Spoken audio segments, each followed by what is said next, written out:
Hello and welcome once again to Red Gaming Tech for your daily dose of the latest gaming news. My name is Amata. Today is still the 8th of September and I have some news for you concerning GOG, as they have spoken today to Gaming on Linux, and this was from GOG rep Trevor Longino, that unlike Valve's Steam service, they won't be able to make the jump to Linux because basically they don't feel they'd be able to honour its rather strict customer support policies. And he had this to say, quote, "Since our birth over 5 years ago, we have always provided full customer support for all games we have released. That is not going to change. For every game we release, we provide a money-back guarantee. If we can't get the game working on the customer's computer with the help of our support team, we return the money."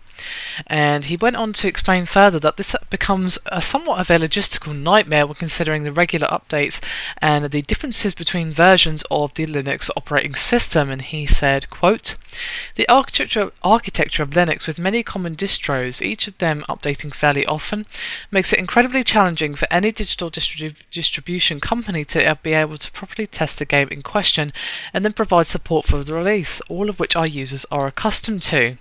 There are a number of distros. We can support just one, which is how Steam is doing it, but since we believe strongly in freedom of choice, that's not our preference."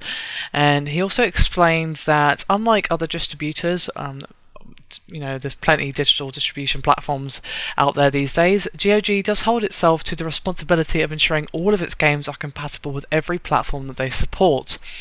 And he had this to say, "Each time there is a major update in an OS that we support that changes compatibility, we have to devote substantial time and resources to updating our catalogue to work with the update.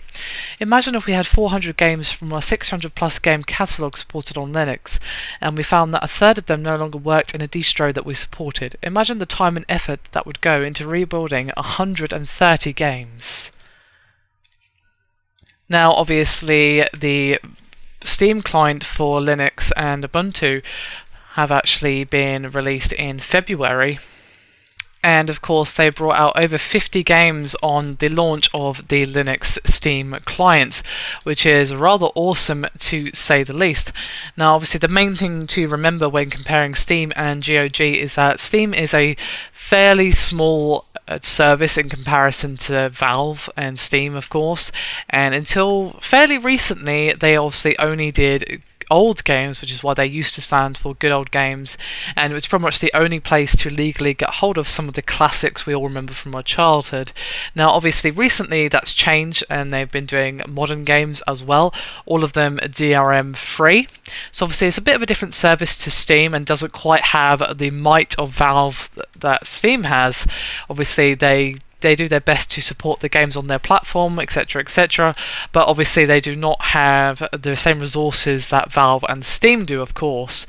So I suppose it's understandable that they wouldn't be able to support Linux the way that Valve and Steam are, because, well, even Steam has to limit itself to just one, and of course they have all of the employees and all of the backing of Valve. So it does make sense to me that a smaller site/company might have trouble even with the one version, but it really depends. I'm not a huge knowledge base on Linux, so I can't really say, but from what he's saying, it sounds like a reasonable thing. It's just a bit of a shame because obviously gaming support for Linux is not something that we've really had until recently, of course, with the release of Steam, on the platform, and it would be nice if more and more sites/digital distribution services actually jumped onto the bandwagon, so to speak, and offered more variety, more choice, and more support for the Linux platform. Maybe in the future they'll figure out a way to at least support the same one that Steam does, but it's probably not going to happen anytime soon. Of course, this is not like, oh, it's never ever going to happen. It's for the foreseeable future. So if we do end up seeing it, it's probably not going to be for quite some time. So it's a bit of a shame for you Linux users watching this video, but I suppose you do at least have the Steam service. Anyway, that is me done for this video. Hope you've enjoyed it. Thank you very much for watching, and I'll see you next time.